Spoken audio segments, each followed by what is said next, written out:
Okay, we'll call the meeting to order. Good morning and welcome to the June 2014 meeting of the Federal Communications Commission. Madam Secretary, would you please introduce our agenda for the morning? Thank you, Mr. Chairman. Good morning to you and good morning, Commissioners. For today's meeting, you will hear two presentations by Bureau and office staff. First, you will hear an update on the efforts to transition circuit switch networks to Internet Protocol networks.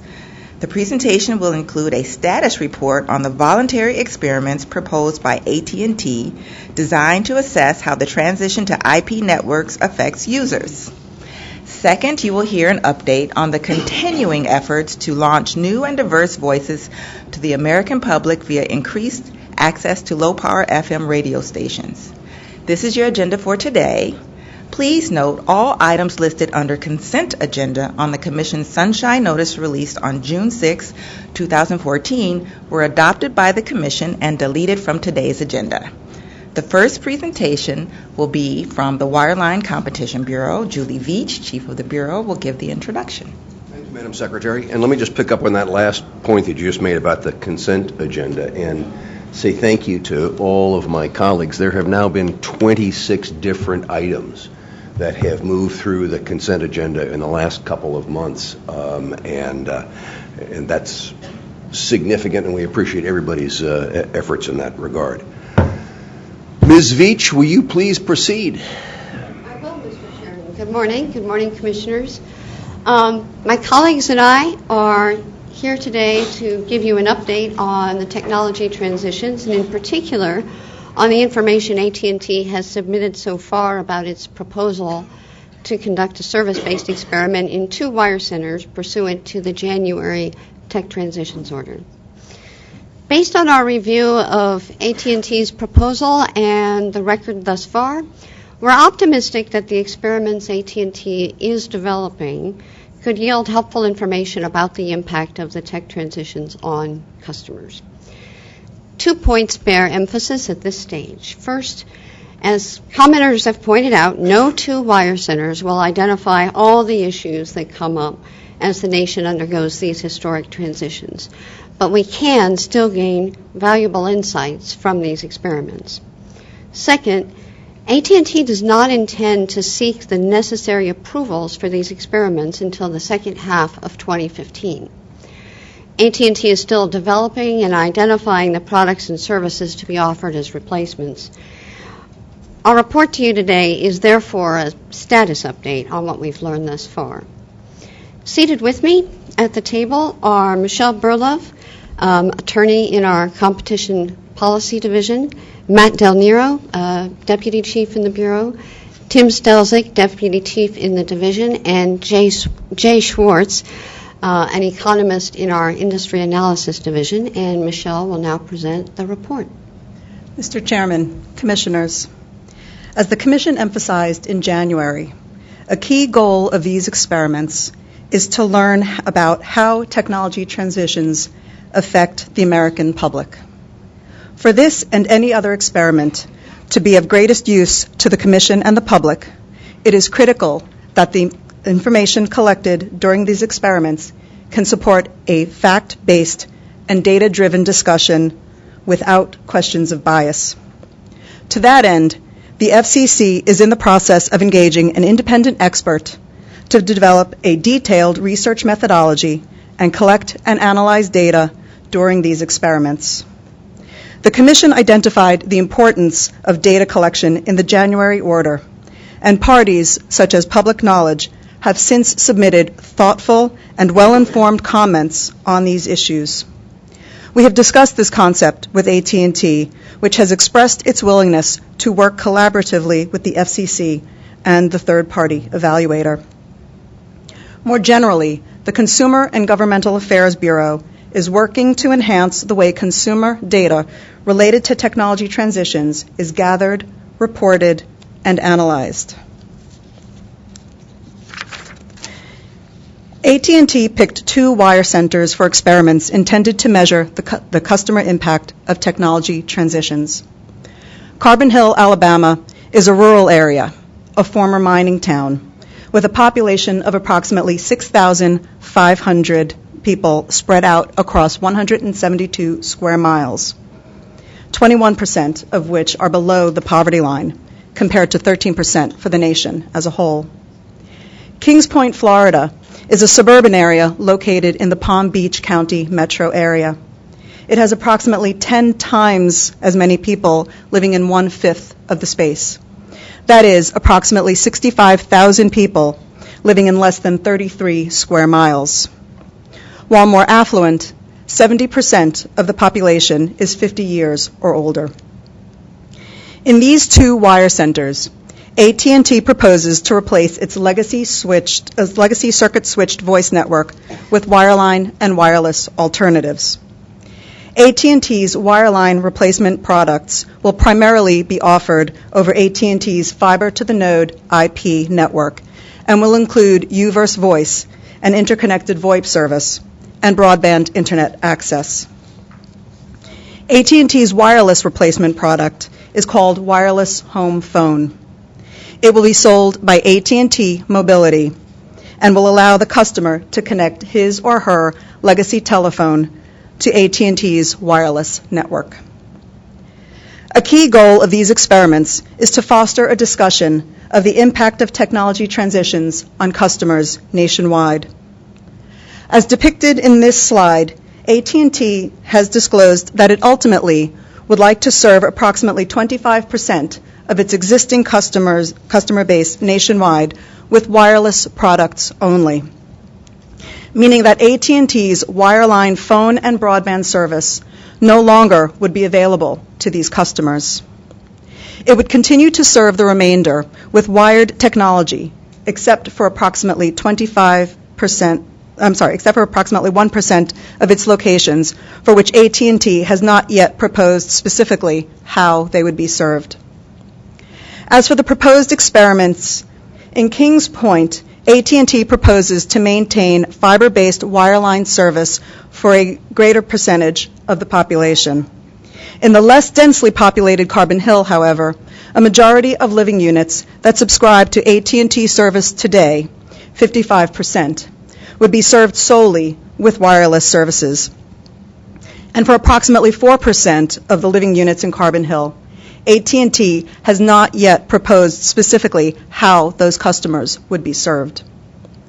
This notion of an incumbent provider removing wireline service to parts of a community, of course, raises challenging issues, which is exactly why the Commission sought service-based experiments.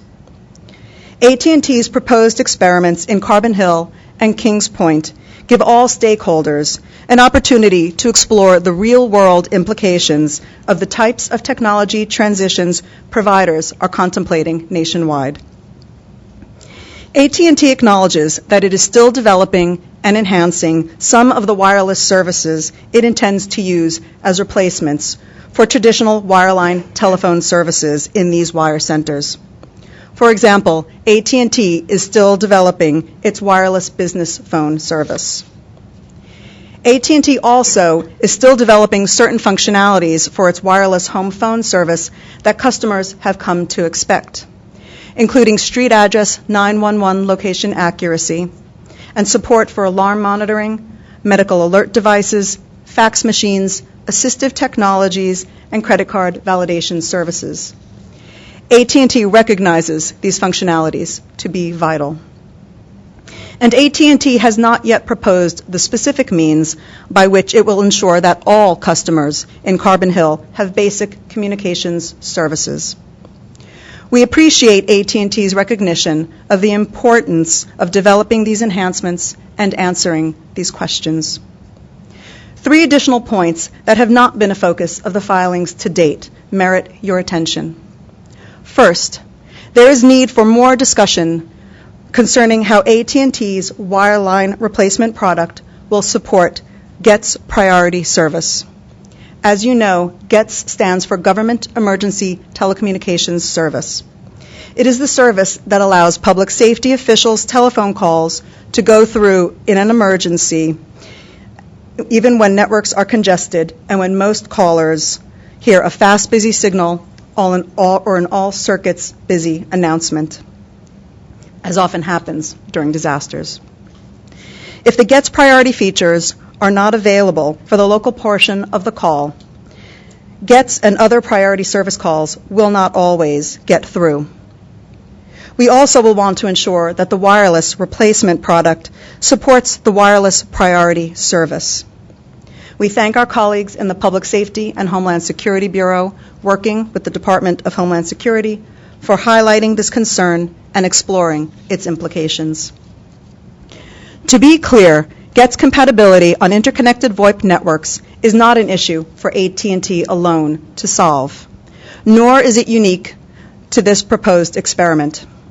But this is exactly the sort of issue that service-based experiments are intended to bring to the forefront.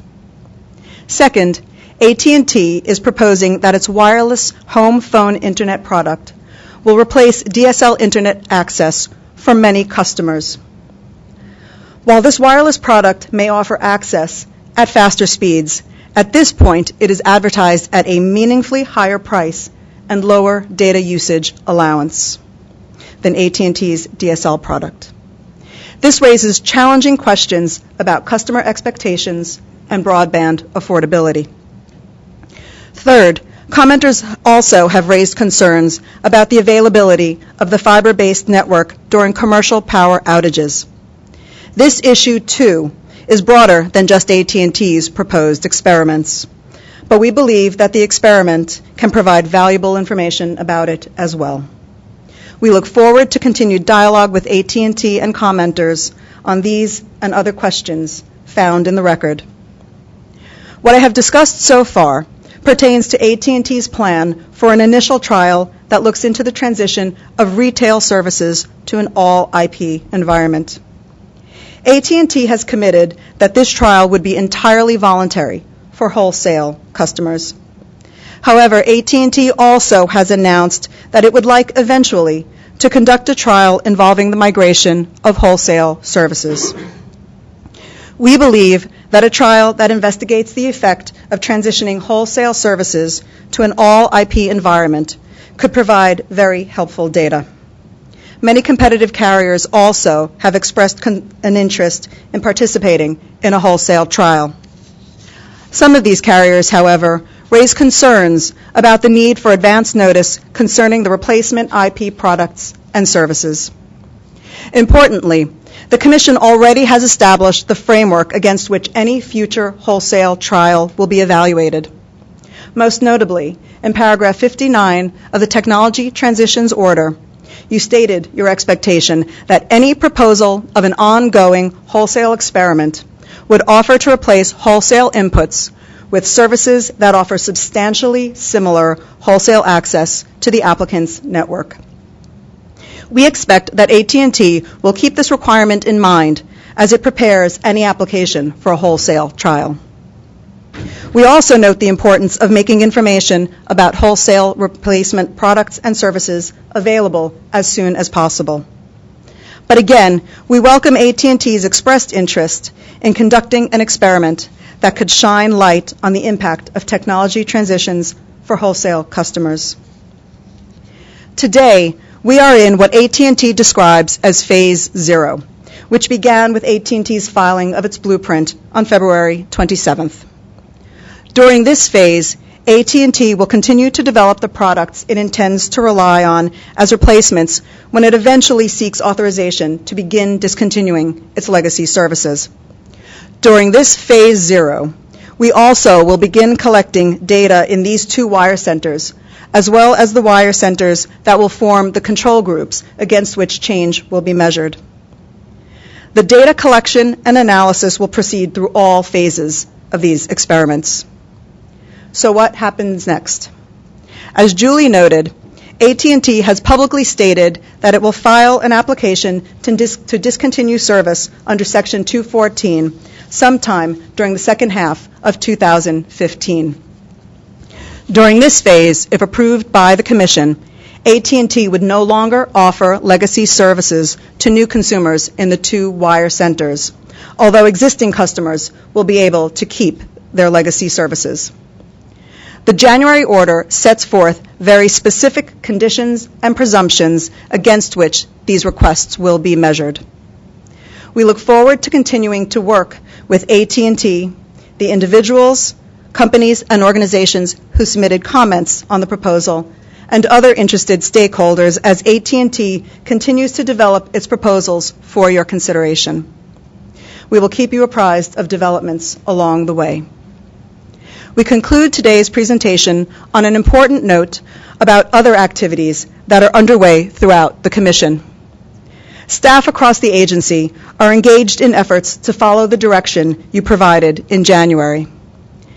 These include items teed up in the January order, like the rural broadband experiments, numbering test bed led by the Commission's Chief Technology Officer, ongoing data initiative led by the Consumer and Governmental Affairs Bureau,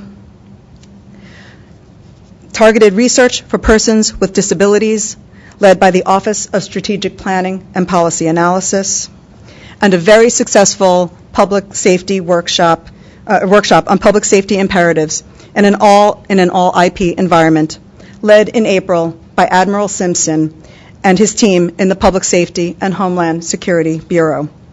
We will continue moving forward with this work while at the same time overseeing AT&T's and any other service-based experiments that may be proposed. Thank you for allowing us to provide this update. Thank you very much, Michelle, for that very clear and concise report. Thank you. Commissioner Clyburn. Thank you. While we cannot see around every corner of the journey, we can make each step count along the way. In voting to approve the Technology Transitions Order, I stated that a properly structured trial will provide the Commission and our state partners the data needed to make informed decisions on how best to modernize our rules while upholding the Act's core values of competition, consumer protection, universal service, and public safety. Meaningful information helps to facilitate good policy. So I am pleased that the Bureau is taking steps to ensure that we have the internal capabilities to collect and analyze data regarding any experiments or trials. At the same time, I have heard concerns that AT&T's proposed trial has yet to satisfy the parameters set forth by the Commission and is currently not ready for approval. Before we can move forward and approve any trial, we need reasonable solutions that properly address the needs of all consumers. 4% of the residents in Carbon Hill, Alabama, as we've heard, have been identified as being at risk under the proposed framework. When it comes to assessing their critical communications needs, 96% is not an A. We cannot, nor will we ever contemplate leaving them behind. AT&T has indicated that it does not intend to seek FCC approval to discontinue any legacy TDM services until mid-2015. And I am hopeful that the concerns of those in places like Carbon Hill will be addressed by that time. I will maintain a key eye on these consumers, as well as any proposed solutions that will address the needs of all retail and wholesale consumers. I would like to thank the staff and the Wireline Competition Bureau and the Office of General Counsel for this very fine presentation today, and especially to you, Ms. Michelle, for doing a fabulous job. Thank you, Ms. Burlap. Thank you, Commissioner. Commissioner Rosenworcel. I just returned from Bahrain. It's a small island nation in the Persian Gulf. And last week it was the improbable gathering place for more than 165 nations at the Global Regulators Symposium held by the International Telecommunications Union. We came together to discuss the future of communications. At every session, in every conversation, and in every bilateral meeting, the United States has a lot to offer. Our communications markets are dynamic, and we have an impressive history of getting service, getting copper wire to everyone, no matter who they are or where they live. That democratic history of extending the reach of our networks to all is a justifiable point of national pride. But our world is changing. The digitization of our networks, our content, our commerce, and our lives is well underway. The ways we connect, create, educate, entertain, and govern ourselves will never be the same. If we want to further the potential of the digital age, we need new communications architecture. But we should not simply discard on the scrap heap what has come before, because the enduring values in our law that shaped our success in the past can also shape our success in the future. So as we contemplate big, historic changes in infrastructure, our work must be informed by the four basic values that have always been at the core of communications policy: public safety, universal access, competition, and consumer protection. I appreciate that the Wireline Competition Bureau and the chairman have made these values the essential guideposts in the service-based experiments we discussed today. I think they should be at the core of everything we do.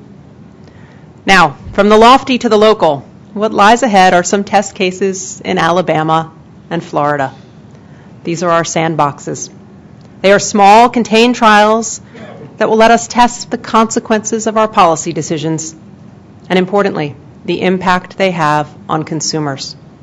I hope we can learn from these trials, refine our rules, and identify the best way to foster the further deployment of networks that will create new possibilities for all in the digital age. So while the world watches and our proud history guides us, our eyes are firmly on the future. Thank you. Thank you, Commissioner. The Commissioner in the dark. Metaphorically. Only. Yes. Would you care to comment also on the new mug? I mean, we missed the Reese's mug, and suddenly we have a different type of chocolate here. Yes, so I'm making a technology transition of my own, away from the Reese's mug that I've had since May of 2012 toward a more competitive one, which involves Hershey's mug. So thank you for noticing that, Mr. Chairman. And hopefully I can get out of the dark sometime soon. Again, metaphorically. Over a year ago, I proposed that the FCC move ahead with an all-IP pilot program. My rationale was simple. American consumers are already driving the transition away from the monopoly-dominated copper networks of the past and toward the competitive, resilient IP networks of the future. If we want to promote the deployment of infrastructure, if we want more consumers to gain the benefits from these advanced technologies, we must change our rules accordingly. And controlled experiments could inform how we should change them. This past January, the Commission decided on a unanimous, bipartisan basis to expedite the IP transition by moving forward with an all-IP pilot program. I'm grateful that we decided, together, to allow all stakeholders to suggest how to resolve the operational challenges that result from transitioning to new technology and that may impact users. Now, in turn, I'm glad that AT&T has volunteered to participate with its proposals for Carbon Hill, Alabama, and Kings Point, Florida. Now, given that no major carrier has ever transitioned a wire center to all IP, it's no surprise that these trials are still in the early stages. As we've heard, there remain operational challenges to be resolved. I look forward to working with my colleagues, with outside parties, and the American public to resolve them in a fact-based, forward-looking manner. One last thing. Some have suggested that participating in a service-based trial is now the only means by which carriers can move forward with the IP transition. For example, that we silently suspended our copper retirement rules in January. Not so. To the contrary, we all agreed then that no provider will be forced to participate in an experiment, and we emphasized that our framework for service-based trials did not alter pre-existing law. Now, as I said at the start of this statement, consumers are increasingly embracing the IP transition, and I think it would be a shame if our efforts to accelerate that transition were twisted into an excuse to delay it any further. Thank you very much to the staff of the Wireline Competition Bureau for the presentation, especially Ms. Burlove. We appreciate your efforts and look forward to working with you in the time to come. And thank you, Mr. Chairman. Thank you, Commissioner. And before I call on Commissioner O'Reilly just to complete the late discussion. Commissioner O'Reilly pointed out to me at the beginning of the meeting that for the last couple of meetings, my light has been out. But of course, I never realized that. Please, Commissioner O'Reilly. yeah, please don't take that as any comment on your leadership. Yeah, right. Thanks, Mike. I actually had some questions rather than a statement I was hoping the panel could help me with.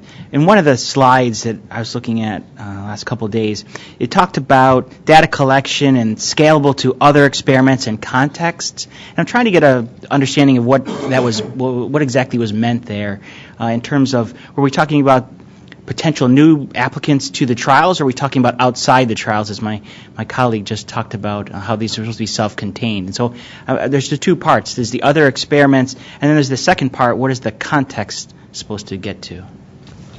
I think Matt and I were talking about this topic earlier. I think Matt is in an excellent position to respond to your questions. Okay.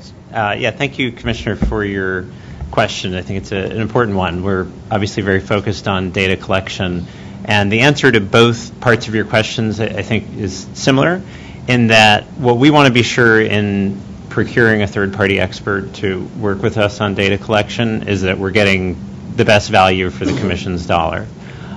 So, for example, we understand that other providers might be considering developing a service-based experiment of one kind or another. So what we would do is have in the third-party procurement, the key services provided, like the development of a research methodology or a customer survey design, be done in such a way that they could be very useful in any future experiments, so that we're not only getting a one-time benefit from that service. We'd also note the Commission established a framework for rural broadband experiments in January, and depending upon how the Commission chooses to proceed in implementing that framework, at least some of the third parties' work on things like research methodology and customer surveys, the Commission could choose to use to gather helpful data on those experiments. So again, it's really the goal is to get the most value for the dollar in any third-party procurement. You also asked about, I think, the use of the word other contexts, and there we're envisioning that some of the services provided, again, like development of research methodologies, might be useful in other Commission initiatives, like the ongoing data initiative being led by the Consumer and Governmental Affairs Bureau. So just, again, the basic notion of working with a third party and making sure we get the most value from the services they provide us. Okay. I guess I understand. I had a second question, and that refers to the timing of the data collection process. Since we actually haven't, as I understood the great presentation, actually haven't approved anything as of yet except for our framework, when are we talking about establishing the structure, and then when would it begin? Right. So I think we would want to do some data collection in the I don't know the exact time frame, but during this phase 0 that Michelle was talking about. That's really to be sure that we have a level set of data before the experiments begin. The January order we read as making clear the importance of the sort of data collection that the Commission would want to see gathered as part of any experiment. So we would want essentially a level set of where things are now. Now, in the event the Commission chose not to approve the AT&T experiment, we believe that data still could provide useful insights into customers' experiences with legacy services and the sorts of questions they might have about a hypothetical transition to new services. And then again, I think the initial tasks that would be performed, like developing research methodologies and possible consumer surveys, could also be repurposed in contexts like the ongoing data initiative that the Consumer and Governmental Affairs Bureau is working on. Can I translate ever so quickly? Were you suggesting that we're basically hoping to establish a baseline, so then to be able to compare it at a later time? Yes, that's a good way to put it. That's a better, more eloquent way of putting it. Thank you, Mr. Chairman. Thank you. Thank you, Commissioner, for your always thoughtful questions that help us better understand what's going on. This broad topic of the IP transition has always been about preserving what Commissioner Rosenworcel refers to as enduring values, what I call the network compact. But the bottom line is that it's about the effects of the transition. It's not about the technology or anything like that. It's about the effects on people. And one of the key things in determining those effects is to make sure that we have a process where, following up on the discussion about the data, that we have scientifically sound data collection. The Commission recognized in January that one measure of the success of an experiment is the quality of the data it produces. We have a competitive procurement process underway right now to select a third-party expert to help with this effort. Obviously, whoever we select will, of course, work closely with the Commission economists and statisticians, and it's our intention to make all of this data as widely available as possible. Those comments are writ large, are about the IP transition writ large. Let me speak specifically and personally about the AT&T activities. It turns out that Earthlink has filed and seeks to participate in this activity. And therefore, as a result, as a former Earthlink board member, I have decided, based upon advice from the Office of General Counsel, to recuse myself from this particular activity, the AT&T activity. But as the Bureau has noted, many other initiatives are underway that will provide valuable information to the Commission, and I expect to be participating in those. Madam Secretary, would you please announce the next presentation? Thank you.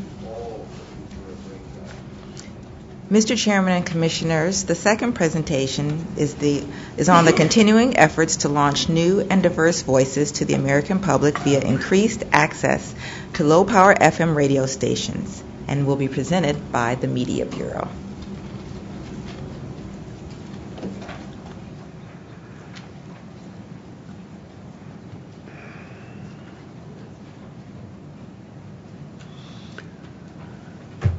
Good morning. Who's leading the charge on this one? Okay, Tom. Good morning. I'm Tom Hurrian, Chief of Staff of the Media Bureau. Bill Lake could not be here and passed the privilege to me of introducing a report on the Bureau's community radio licensing efforts since we opened the much-awaited LPFM window in October. Joining me at the table are Peter Doyle, Jim Bradshaw, and Gary Lors of the Bureau's audio division. Jim will give details on what we have done to process the window filings and what we plan to do over the next 6 months, and Gary will provide information about some of the stations that have recently begun providing new radio outlets for community news and information. Thanks, Tom. Good morning, Mr. Chairman and Commissioners. As you know, when the Commission released the LPFM 5th Order on Reconsideration and 6th Report and Order in December of 2012, it directed the Media Bureau to open the LPFM window in October of 2013 and to complete the processing of 6,350 pending FM translator applications prior to the opening of the window to ensure greater LPFM licensing opportunities. Since the release of that item, the Audio Division has granted over 1,725 FM translator new station construction permits while dismissing several thousand translator proposals, leaving only about 250 proposals pending, most of which are expected to proceed to auction or to a resolution under non-commercial educational comparative procedures at a future date. In short, we met the expectations with our translator processing, ensuring a timely, low-power FM application window. After a short delay due to the government shutdown, the window opened on October 17th. By the window closing on November 15th, applicants successfully filed 2,826 applications. Since the close of the window, a team of engineers and attorneys from the division has been focused on processing these applications. After completing the legal and technical review, we accepted for filing the first batch of applications on November 22nd. And on December 16th, we released a public notice announcing the group of applications that would cause interference to one another if we were to grant them all. That notice included over 1,250 applications in over 400 groups. The notice also announced a 60-day window to allow the applicants to find ways to file minor amendments and settle the projected interference. By February 21st, we had issued over 1,000 grants, and as of today, we have issued over 1,220 LPFM construction permits, allowing applicants to begin constructing their stations. These numbers are noteworthy, especially compared to our processing times in the 2000 filing windows, where it took the Commission over 4 years to issue 1,200 construction permits. That said, there's still much work to be done. We've received an unprecedented number of petitions or objections against various applications filed in the window. These applications require heightened legal or technical review to ensure that any proposed station will be in the public interest. One of the remaining big steps to complete this window is the resolution of applications that conflict with one another. In order to resolve these conflicts, we anticipate placing the first of 3 likely tentative selectee public notices on circulation soon. This first public notice tentatively selects winners in each group based on the point system adopted by the Commission. The notice provides a 90-day window that will allow tied applicants to file settlements and agreements where the applicants agree to timeshare.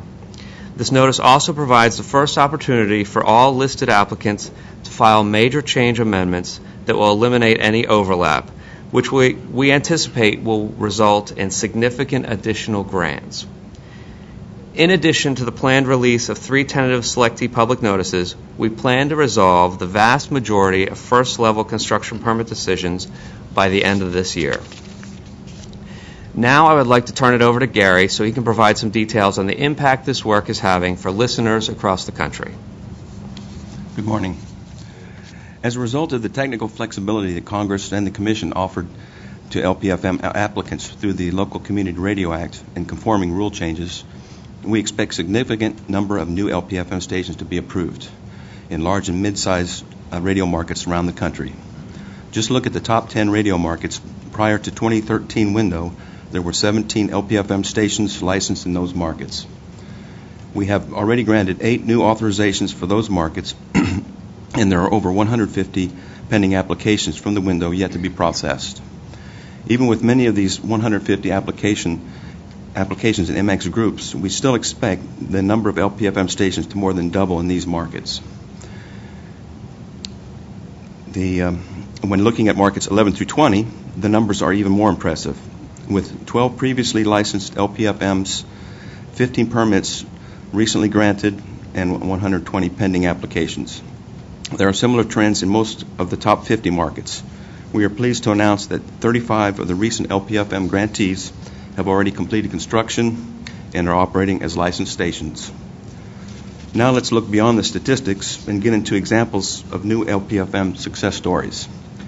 These new LPFM licensees encompass a wide range of organizations and programming formats. Stations WZNC-LP in Bethlehem, New Hampshire, and KVBB-LP in Big Bear Lake, California, are licensed to community theater groups. Friends of the Colonial Theater, which operates the Colonial Theater, one of the oldest continuously running theaters in America, will be using station WZNC-LP to broadcast live performances.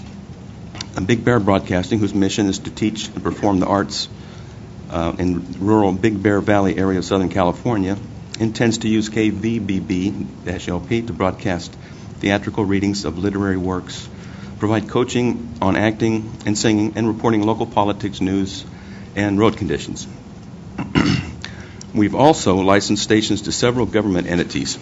For example, the city of Borger, Texas now operates KXTI-LP, which broadcasts a variety of public safety programs on topics such as dealing with severe weather events like tornadoes and blizzards. In Kentucky, WXFR-LP, licensed to Harvey Brewer's Fire Protection Association, is providing fire safety and community information to the public.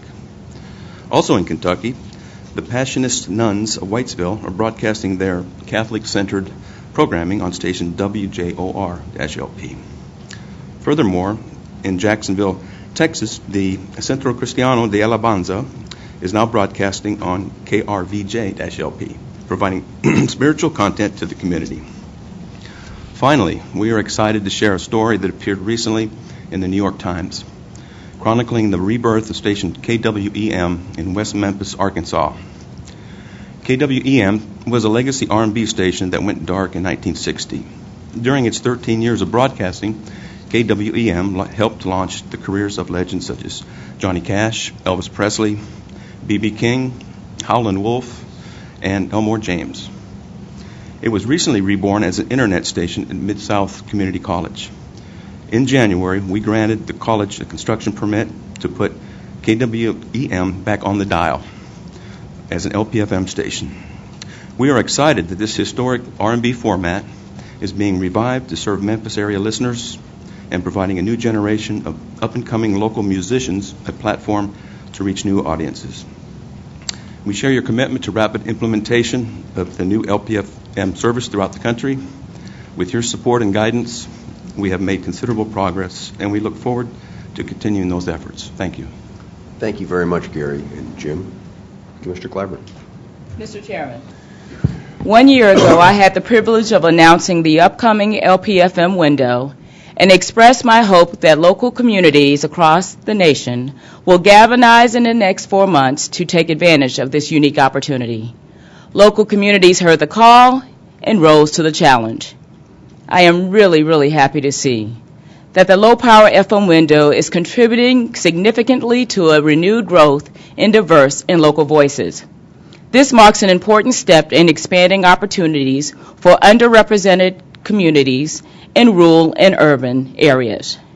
The opening of this window attracted 2,826 applications, and the Bureau expects significant numbers of LPFM stations to be improved in large and mid-sized radio markets, perhaps even doubling LPFM opportunities in some of the nation's largest communities.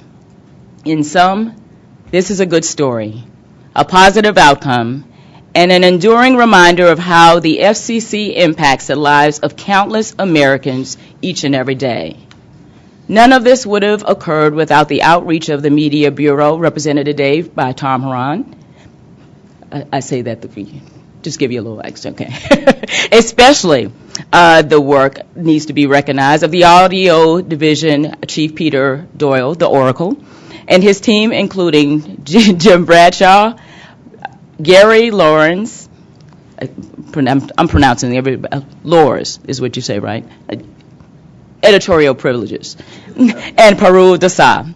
I must again acknowledge the leadership of our colleagues in Congress, Representative Michael Doyle and Lee Terry, I know not to pronounce their names, and Senators Maria Cantwell and John McCain, for sponsoring the Local Community Radio Act of 2010, which gave us the framework needed to realize the FCC's goals of localism, competition, and diversity. It is truly a good day. Thank you. Thank you, Commissioner. Commissioner Roseworcel. Well, first of all, thank you to the Media Bureau and particularly the Audio Division for all your work on this and that presentation of the recent history of low-power FM. I want to roll it back a little bit because the history of low-power FM has a lot in common with a familiar tale. That's because the story of low-power FM is the story of the little engine that could. It begins at the turn of the millennium. Back in 2000, 14 years ago, the Commission first authorized the creation of low-power FM stations to provide non-commercial, educational, and local groups with the opportunity to provide a community-based radio service. But that same year, Congress passed legislation delaying the removal of third adjacent channel separation requirements and requiring the agency to study interference issues just a little bit more. That might sound like a small thing, but it had big impact, limiting the agency's ability to issue licenses for community broadcasting, especially in urban areas. So the low-power FM locomotive was stopped in its tracks with tough terrain ahead. But a stalwart group of legislators fought to change the law. Senator Cantwell, Senator McCain, Representative Doyle, and Representative Terry banded together and developed legislation to change those restrictive adjacent channel requirements and make it possible for low-power FM stations to be heard everywhere. So, over the course of not one, not two, but 3 successive Congresses, the Local Community Radio Act was introduced again, and introduced again. The third try was the charm. I know because I spent quite a bit of my time as staff on the Senate Commerce Committee helping get this legislation over hills and signed into law. So, as the story goes, hard work and optimism has its rewards. The bipartisan group of legislators who disregarded the naysayers and thought they could do more with low-power FM actually did. I think it was worth the effort. Because there's something special about a voice in the air. One that rises above the din and provides local radio with unique character.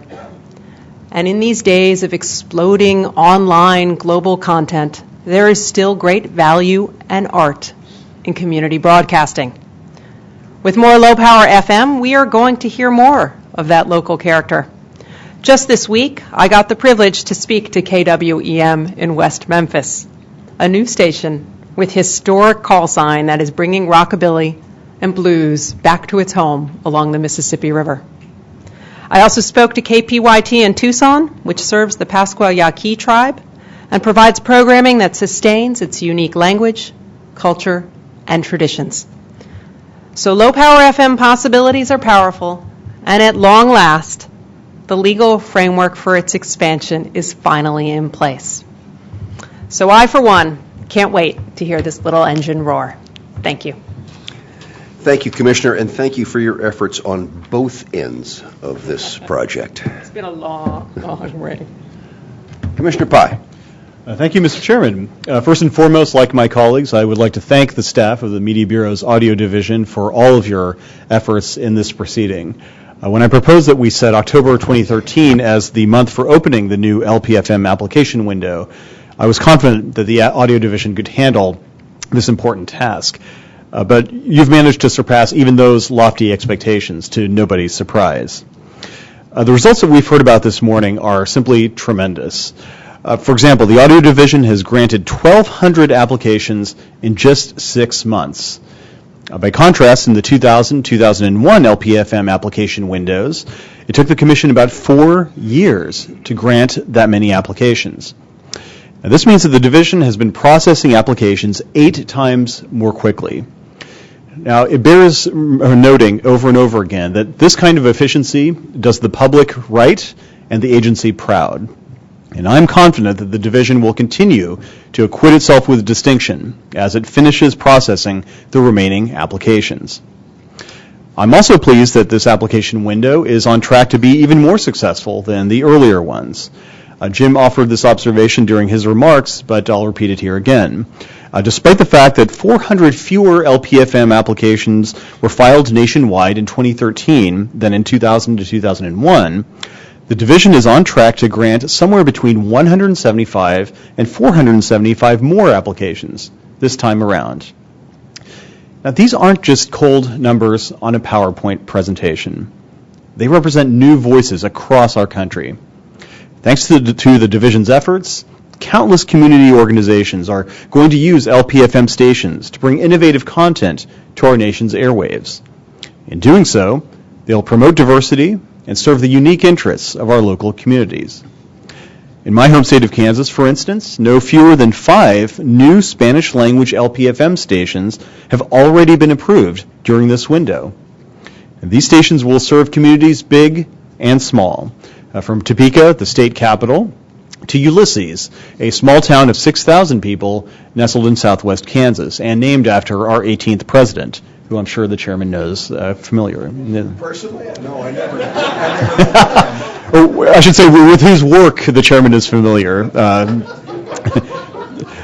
A new Chinese language LPFM station has also been approved to serve the city of Lawrence, Kansas.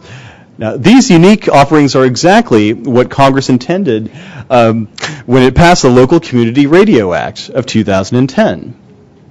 Now, finally, I hope that we will now bring the same sense of urgency to revitalization of the AM band. Commenters overwhelmingly supported the reforms that we proposed to our AM radio rules last October. They're particularly interested in the idea of opening a window for AM broadcasters to acquire FM translators. And they've also taken us up on a request for ideas beyond the NPRM's four corners and have offered thoughtful suggestions on improving the AM service in both the short terms and the long terms. Now, given the static facing the AM band, we can't afford to delay. Let's think big and set the end of October as the deadline for action and prioritize opening an FM translator window for AM broadcasters. Thanks to the audio division's talented and dedicated staff, I have no doubt that we can get this done if we tune the dial just so. Thank you, Mr. Chairman. Thanks, Commissioner. Commissioner O'Reilly. Thank you. I appreciate the comments of my colleague. I tend to think that the more advanced pie might be in the crowd, maybe our future. So let me get to my point. I happened to catch the example that the Bureau provided to us in New Hampshire, and having spent some time in New Hampshire. You just got preempted on the screen. Okay. See? That I can understand. Having spent some time in New Hampshire, I happened to follow the example that you provided, and I was reading a story in the Union Leader, and a comment jumped out at me from Barb Thompson, who owns Ragamuffins. It's a gift shop right across from the street from the Colonial Theater. It's a great station. Everyone I talk to loves it. It's changed our lives. The music they picked is great. It gives the flavor of this community. Later on, one of the organizers says, I see it as a mouthpiece for the community. Bethlehem is a pretty groovy place anyway. This will just make it better. So I thought that was very helpful, providing a personal touch to the story of LPFM. And like my colleagues, I've worked on this in a number of different forums. But I was hoping you could answer a couple questions I had. One is I'd like to get a flavor of what type of organizations have filed so far that we've already granted for LPFM licenses. Commissioner O'Reilly, applicant entities are required to self-select their eligibility status as part of the application process. LPFM applicants can be nonprofits, they can be tribal entities, or they can be public safety or governmental entities.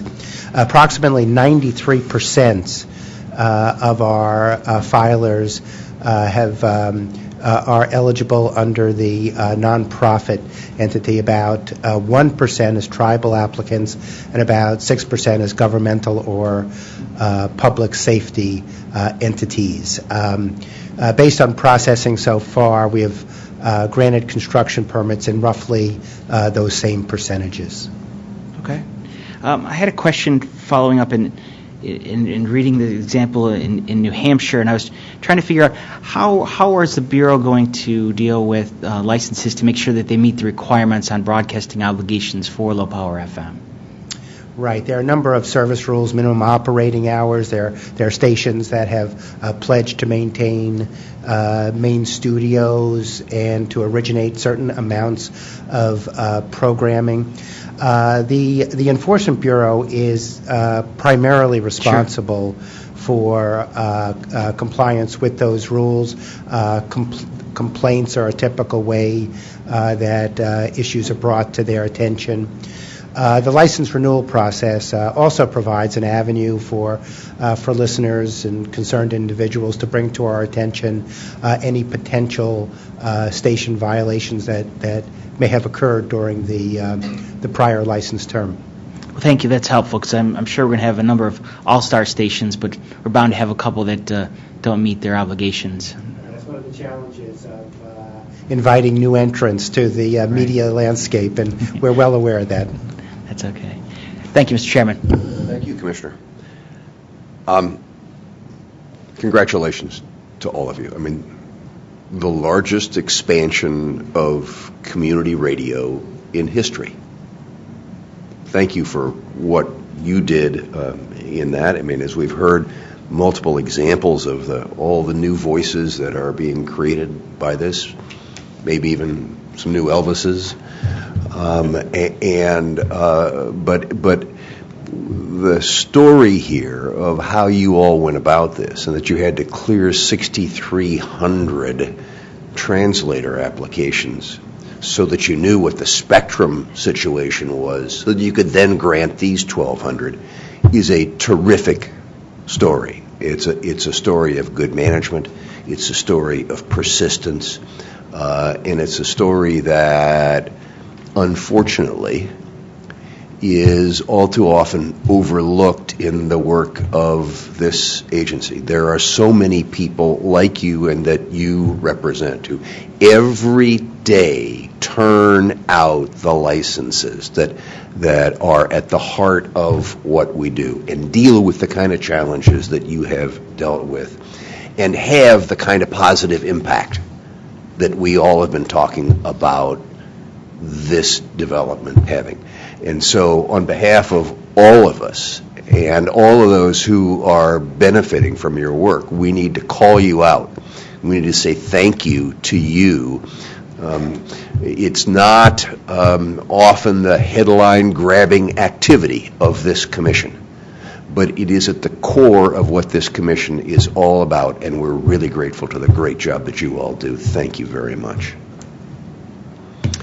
Okay. Thank you for that, gentlemen, for all that presentation. Let me ask any of my colleagues have any announcements they'd like to make. Yes, Commissioner Clyburn. Thank you, Mr. Chairman. I would like to welcome and present to all of you my summer class, an augmented summer team with the 2014 law clerks, who all happen to be rising 3Ls. I'm not sure how that happened, but we're happy for them. So let me introduce, and if each would stand when I introduce them. Adrienne Pugliese, who attends the University of South Carolina Law School. She's a Florence, South Carolina native, has an undergraduate degree in mass communications and information studies. She also serves as the law student liaison to the ABA Forum on Communications and is very interested in social media. Welcome. Laura Akandipani, who I'm sure I have we'll learn. We'll have someone to work on that. She gave me the thumbs up, but I think she would have anyway. Of Villanova Law School, is interested in international law, specifically international business law and the European Union. She enjoys bike riding around the city while listening to Billy Joel, so she must not be all that bad. That's cool. Wayne Connor attends Loyola University in New Orleans School of Law and is a native of New Orleans. He has an undergraduate degree in economics and is interested in earning an MBA in the very near future. He enjoys running and jazz, which I think is a prerequisite for living in that city. You better love jazz, right? And he is a recipient this year of the FCBA Foundation Internship Scholarship, so congratulations on that. And Sharon Lynn, last but not least, is attending the University of Georgetown Law Center. She has an undergraduate degree in biochemistry and a master's degree in physiology and biophysics. Sharon grew up in the D.C. metropolitan area and enjoys spending time outdoors with her bulldog, Belle. Welcome to all of you, and thank you so very much for all that you've done already and what you will continue to do to make our office the awesome place that it already is. Thank you very much. Thank you, Commissioner. Anybody else? Ajit? So our office has two new summer clerks, Emily Fitzgerald and Andrew Merson. Unfortunately, Emily is out today, so I will introduce her next month. But I did want to take a moment to introduce Andrew, who joined our office 3 weeks ago. Now, in candor, Andrew's tenure here... oh, hi. Another intern. Okay. Now, Andrew's tenure here got off to a little bit of a rocky start. He was unsuccessful in ordering from the 12th Street Deli, and he left empty-handed, literally. And so with some coaching, though, thankfully, his parents will be happy to know that he has been well-nourished since then. Andrew's entering his third and hopefully last year of law school at the University of Virginia, and he will be staying in Washington during the fall to work at the Senate Environmental and Public Works Committees. Now, Andrew hails from Palm Beach, Florida, and he received his undergraduate degree from the University of Florida, which he will be the first to tell you has won 15 national championships since 2006, due in no small part, I think, to his advocacy. Now, for those of you who worry about, do the millennials these days appreciate the richness and the texture of American culture and history? Fear not, at least when it comes to Andrew. His favorite movie, or one of them anyway, is Ferris Bueller's Day Off. We are happy to have him here in the office this summer, and look forward to working with him. Hey, what are you doing there? Okay, so this is, I'm not sure who this is, actually. No, this is our temporary worker, Alexander Pye. Alexander, how old are you? And when's your birthday? He's a little SHY. I'm taking care of him for the day, and so I thought, no better way for him to see that Daddy really doesn't do anything all day than by bringing him to the office. But if any of the members of the press have an interest in speaking to him, make sure you do so before 1 to 1:30, which is usually his nap window.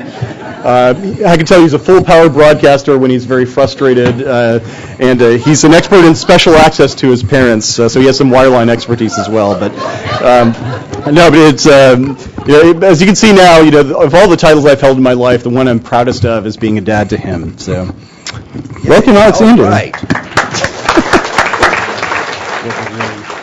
And how appropriate on the Friday before Father's Day. Right. Alexander, welcome. We're glad you're here. Keep grabbing that microphone. It's in your DNA, I think. Anybody else? Mike, did you have something? Do you have anything? I do. I have two. One, if my Facebook notification is correct, our former colleague Rob McDowell has a birthday. So if you happen to talk to him today, remind him that he's a year older. I don't think he needs a reminder. You just did it. I also wanted to join my colleagues in introducing my summer intern, Rachel Cook. She'll be interning this summer. She joins us from outside of Philadelphia, where she currently attends the Beasley School of Law at Temple University. Rachel is more familiar with D.C. than you can imagine. She attended American University, where she majored in international studies, and after graduation held several positions on Capitol Hill, including as senior legislative assistant for Congressman Patrick Meehan and positions with Congressman Tim Murphy and Kurt Walden.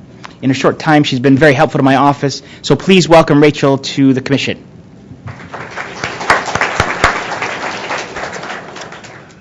So, there are a lot of interns here. There's 66 at the commission this summer, something we should all be very proud of. I'm sure there are others in the room. Will all the interns that are in the room stand up so we can recognize you and welcome you? Terrific. All right. We're glad you're here. Now, there are some interns that are special. That and I'm happy that for the first time I'm able to have interns in my office, and I wanted to introduce them to you and ask them to stand up and be recognized. Regina Black recently finished her undergraduate work at, wait for it, The Ohio State University.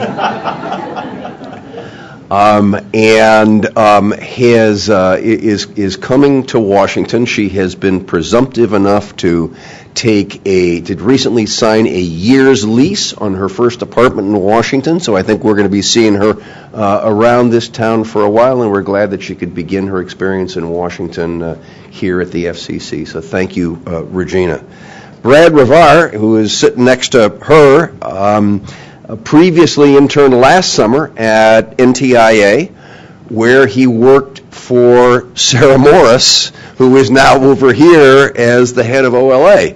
And he is at the University of Colorado Law School, where he is part of that great program that is run by Phil Weiser, and calls on expertise so often from the immortal Dale Hatfield. Brad, we're glad that you're with us. And then there's Jeff Shaw. Jeff Shaw is at the University of Maryland Law School.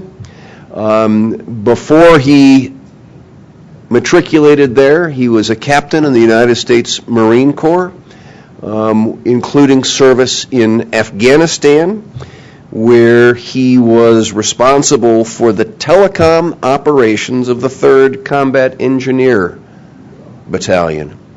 So, Jeff, we got a couple of things to say to you. First of all, for your service, we're all grateful. And secondly, is to be able to have someone with that on the front line, literally experience, helping to guide us in some of the things we do. We look forward to working with you on that, and we're glad that you're part of the team. So for these three, please welcome them. A couple other announcements. A team of 24 FCCers are running tomorrow in the 10K for the American Heart Association. The 10K is called Lawyers Have Heart. But it's starting tomorrow in Georgetown. Our team's slogan is, "We run the spectrum." We're glad to see our folks at the Commission being represented in community events, and it really reflects the spirit of your service. So have fun tomorrow. In addition, as you know, we have often been described as the Federal Cyclists Commission. And this month, the FCC Bicycle Group, the Federal Cyclists Commission, won the Best Bike Commute Incentives Award from the Federal Bike to Work Month Challenge. First place, numero uno in the Federal DC Beltway League. 10 members of the team cycled 2,554 miles, using bikes to commute 86% of the time. 3 of the folks commuted by bike 100% of the time. And not that we're competitive or anything here, but we beat out the Navy Department, the Transportation Department, the Energy Department, the Interior Department, the Justice Department, HHS, the White House, and a few other federal agencies. So hooray for the Federal Cyclist Commission and their leadership, and their staying healthy.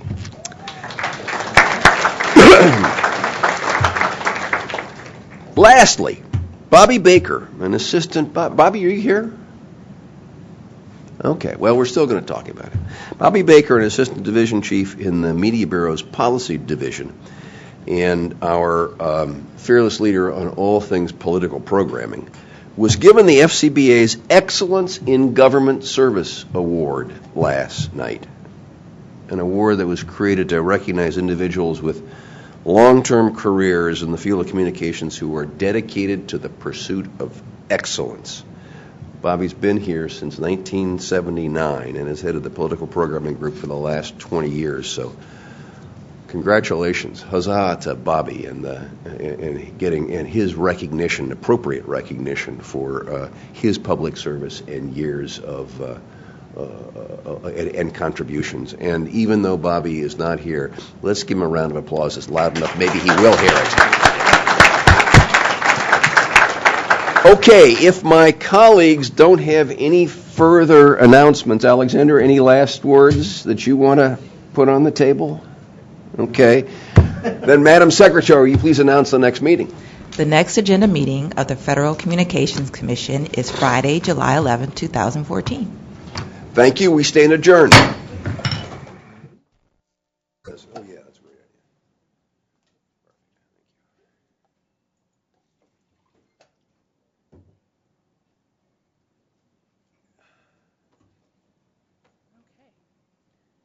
Hi, everybody. Nice to see you. To kick us off here, Chairman Wheeler has a few words to share. Thanks, Kim. Normally I begin this session with a few comments on the meeting. Today I've got an announcement to make.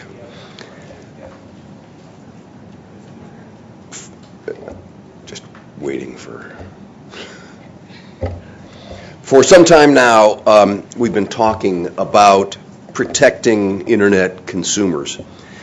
At the heart of this is whether Internet service providers that provide connectivity in the final mile to the home can advantage or disadvantage content providers and therefore advantage or disadvantage consumers. What we call the Open Internet Rule, on which we're currently seeking comment, is one component of this. If adopted, the new rule would prohibit bad acts such as blocking content or degrading access to content. This kind of activity within an ISP's network has traditionally been the focus of net neutrality. But there is another area of Internet access, and that is the exchange of traffic between ISPs and other networks and services. The recent disputes between Netflix and ISPs, Netflix and ISPs such as Comcast and Verizon have highlighted this issue. In reading the emails I received, there have been a lot of comments. There have been 19,000 comments, to be specific, about this topic. I thought that this one from George pretty well summed up the public concern. George said, quote, Netflix versus Verizon, colon, is Verizon abusing net neutrality and causing Netflix picture quality to be degraded by throttling transmission speeds? Who is at fault here? The consumer is the one suffering. What can you do? We don't know the answers, and we're not suggesting that anybody is at fault. But George has gone to the heart of the matter. What's going on, and what can the FCC do in behalf of consumers? Consumers pay their ISP, and they pay content providers like Hulu, Netflix, or Amazon. Then when they don't get good service, they wonder what's going on. I have experienced these problems myself. I know how exasperating it can be. Consumers must get what they pay for. As the consumer's representative, we need to know what's going on. So I've therefore directed the Commission staff to obtain the information we need to understand precisely what is happening in order to understand whether consumers are being harmed. Recently, at my direction, Commission staff has begun requesting information from ISPs and content providers. We have received the agreements between Comcast and Netflix and Verizon and Netflix. We are currently in the process of asking for others. But let me be clear. What we're doing right now is collecting information, not regulating. We're looking under the hood. Consumers want transparency. They want answers, and so do I.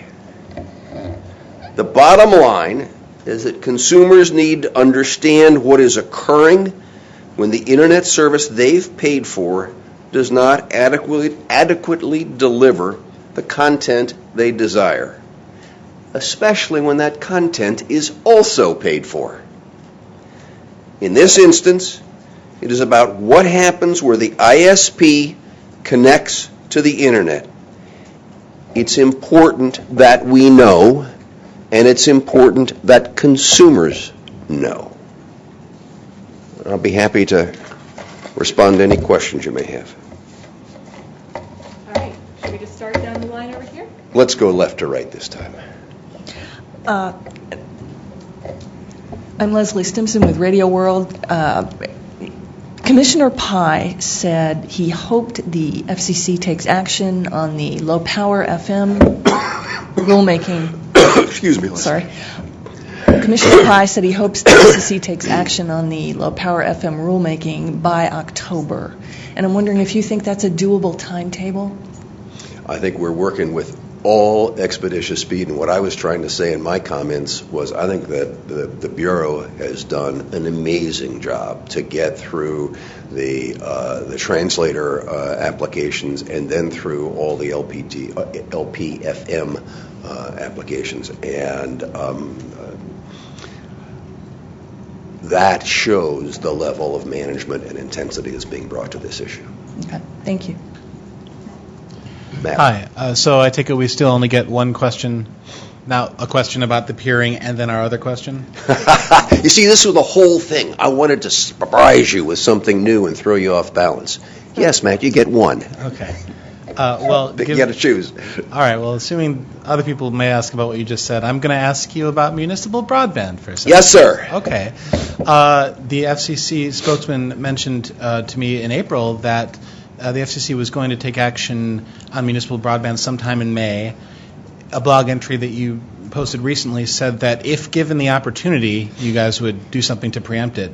Who would be giving you the opportunity? Can you elaborate more on when you might take action to preempt laws banning municipal broadband networks? I know, Matt, that it will shock you to know that sometimes things don't move as quickly as otherwise might be determined or hoped. We obviously have multiple pathways to deal with the question of municipal broadband. We can have a notice of inquiry, we can have an NPRM, we can respond to a petition, and right now we're kind of reviewing what all the options are. What was the first word you said? We missed May. Yeah.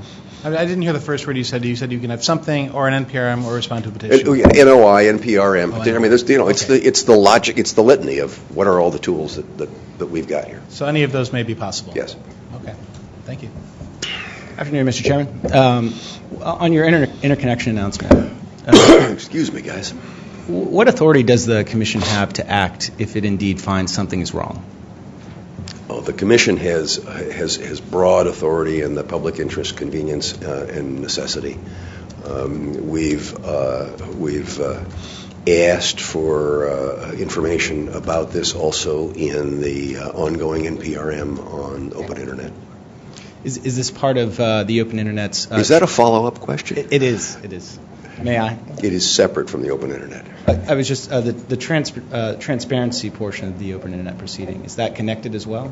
I think you ought to look at the two as separate but related. Very good. Thank you. Kate Tamarella with The Hill. I was hoping, can you just talk a little bit about how the FCC uses congressional input on mergers, no specific mergers, just broadly, things like hearings or letters from members of Congress? We're obviously highly sensitive to the input of members of Congress, and when they give us their thoughtful input, we want to make sure that we take it on board. It becomes part of the record.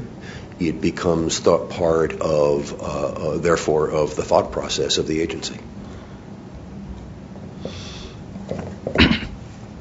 You said that consumers pay for a broadband connection and for content, and that you're interested in making sure they get what they pay for. So then, does it sound? It sounds like you're saying, are consumers entitled to be able to stream in HD for their broadband connection? Is that a basic level of service that they should expect? So, Gotham, I think that the issue here is, as we have said multiple times, When a consumer buys access from their ISP, they are buying access to the whole internet at a predetermined speed, the level that they are buying, and that they ought to have that capability. What we're addressing in this examination is when that ISP connects to the internet, what's going on there? There are lots of assertions that have been made. There's lots of this going on. We want to find out what's going on so we can answer those kind of questions. Hi, Chairman. Brendan Sasso with National Journal. I'm just wondering if you watched the John Oliver segment about net neutrality and what you thought about it. Yes, I did. A couple of times. I like John Oliver. I think that it was creative. It was funny. Let me steal a line from his old colleague Stephen Colbert. It deserves a tip of the hat. It was funny. Satire is not C-SPAN, however. I think that it represents the high level of interest that exists in the topic in the country, and that's good.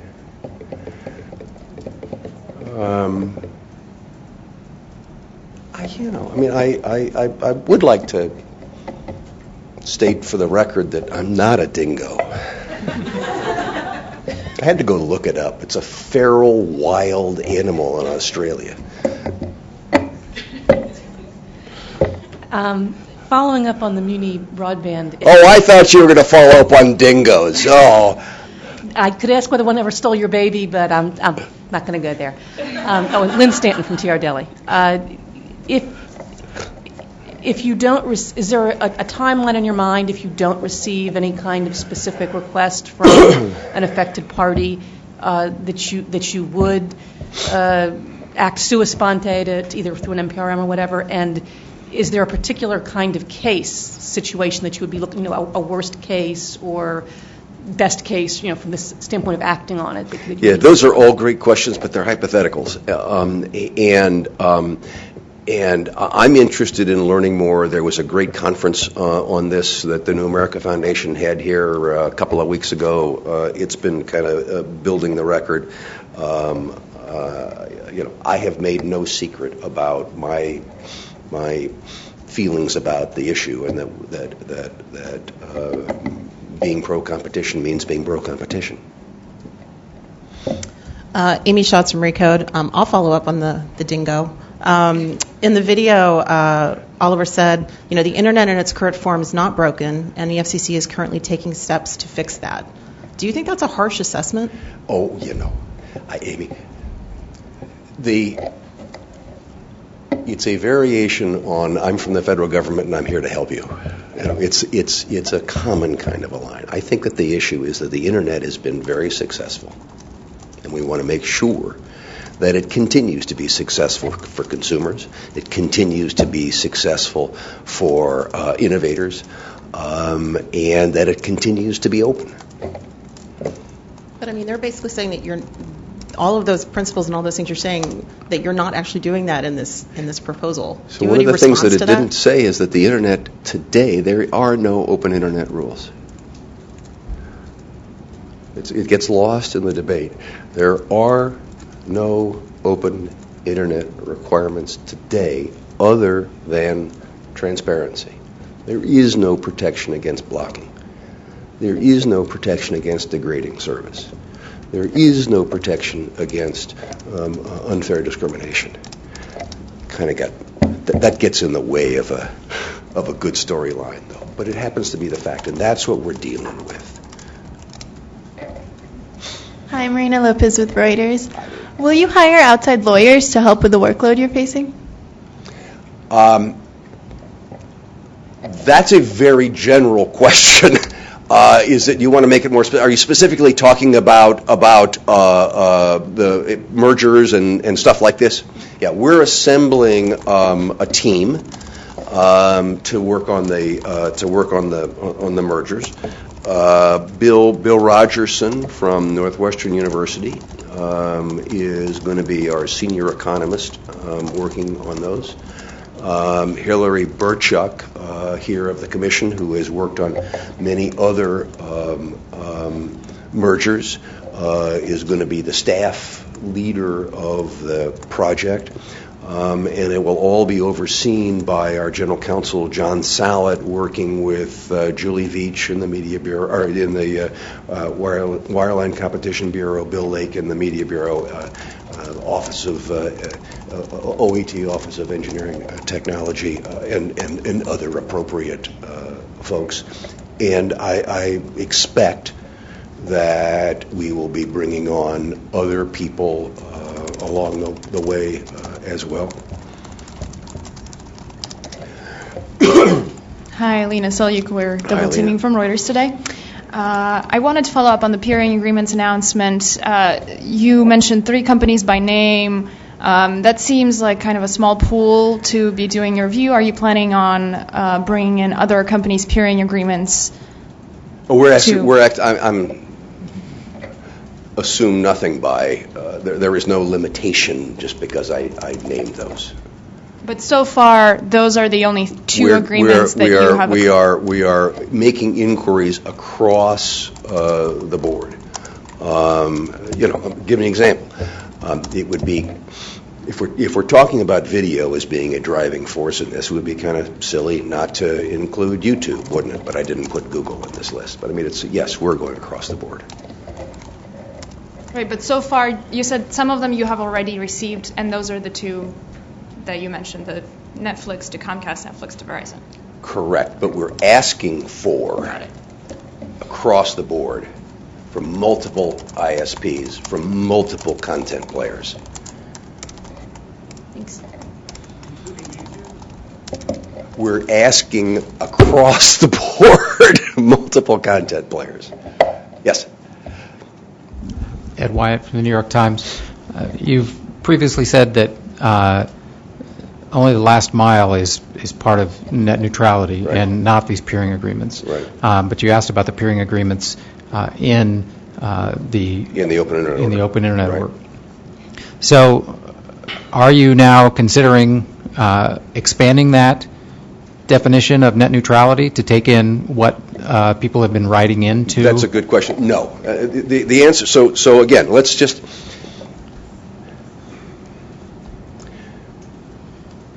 we need to parse the process. And there is the delivery from peering to the consumer's computer. Then there is what happens at the traffic exchange point.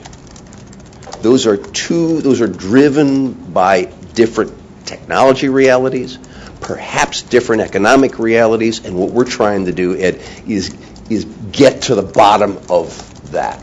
But I think that they're 2 different things. As somebody said, maybe I said, they're cousins, but they're not the same thing. But get to the bottom of it in order to do what? To find out the information in order to answer that question. Great. Thanks, everybody.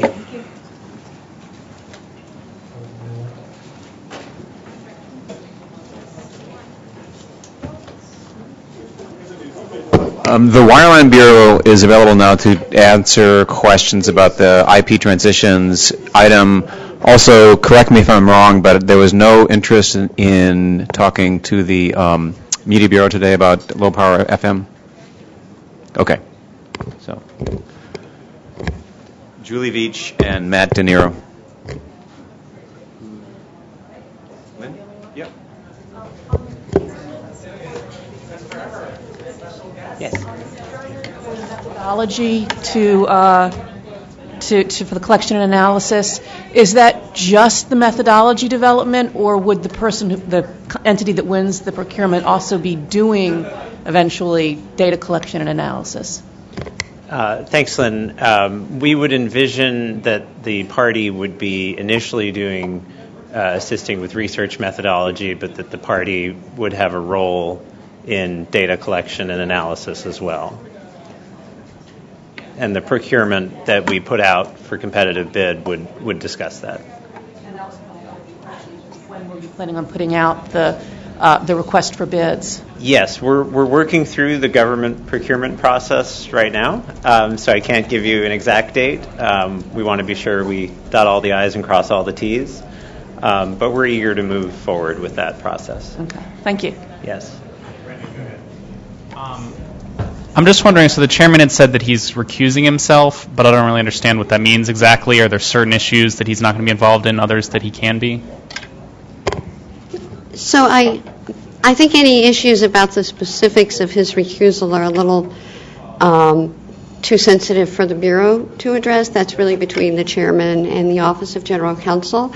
But I think as we saw in the presentation, there are lots of different work streams all happening, and even within the context of the AT&T service experiment, the Bureau will continue to work with AT&T and the commenters, and once we get to the point where AT&T is requesting a legal decision, we will look at the specifics at that time and figure out how best to proceed consistent with the chairman's decision. Hi, I just have one question about AT&T's use of wireless as a replacement for the broadband. They kind of mentioned it briefly, but it seems to me like the main concern there would be the fact that wireless internet today by the ISPs has a very low data cap of usually around 5 gigabytes a month compared to the 250 gigabytes a month we're generally seeing on wireline. Can you go into any detail in how AT&T has responded to agency requests for more information about how they're going to work out what the data caps might be? Yeah, I'm happy to speak to that. I mean, I think as was mentioned in the Bureau's presentation, that's something that we want to continue discussing with AT&T and the commenters. We flag that as an issue that warrants further consideration. And AT&T has submitted some information to us about current pricing and usage. But I think at this point what I can say is it's something we've flagged publicly here today as something that we think warrants further discussion and analysis. So you can't currently go into any details they provided? Well, we know what the advertised prices are and the advertised data usage caps, and we've observed today that the prices are higher, the usage caps are lower than what we see with the DSL product, and we're acknowledging that's something that is a challenge and requires further consideration. Just one brief follow-up to that. Yeah. So, and that's my last question. Is it fair to say that the Wireline Bureau and the FCC generally would want to try to get that data cap as high as possible to maybe be comparable with wireline if it's going to be a replacement for wireline? I think it's just premature to say precisely how the commission will resolve this over time. I mean, we continue to work with AT&T and the commenters, but I'm not sure we're going to be able to give you any answer beyond that. It's just something we'll have to work with. Yeah, I think as we said, it points to one of the points of the trials. The reason the commission authorized this notion of service-based experiments is to bring to the forefront the sort of issues that will happen if providers make large-scale tech transitions. So we are glad to have the opportunity to look at this in a more limited context and figure out what the concerns are and give the commission an opportunity to make broader policy decisions based on information that it learns through these experiments. All right. Thank you. Yes. You talked about approving the trial a couple of times, and I just wanted to clarify. Is there a separate step envisioned of approving the trial versus approving Section 214 applications that might be filed at various parts of this 0, 1, 2, 3 phase? We understand the main piece of it would be the 214s because AT&T's experiment, as they've described it, involves the withdrawal of services from the market in 2 different phases. I believe in their application they mention a couple of related regulatory actions they might seek, which we would expect they would file with the 214s. We'd like to look at this as a single package. But so are you envisioning a commission action to approve the overall design, if you will, or I'll say design of AT&T's trial or experiments? Is that clear? We might be doing semantics. I don't know. Is it? Yeah, I think. I mean, since we don't have any filing right now that's requesting a legal action, it's a little bit hard to answer in the abstract. But we'll take it as it comes, and try to be efficient and expeditious. But we'll just have to take it as it comes and see what they ultimately request. Okay. Thanks. Thanks, Lynn. Thank you. Great. Thanks.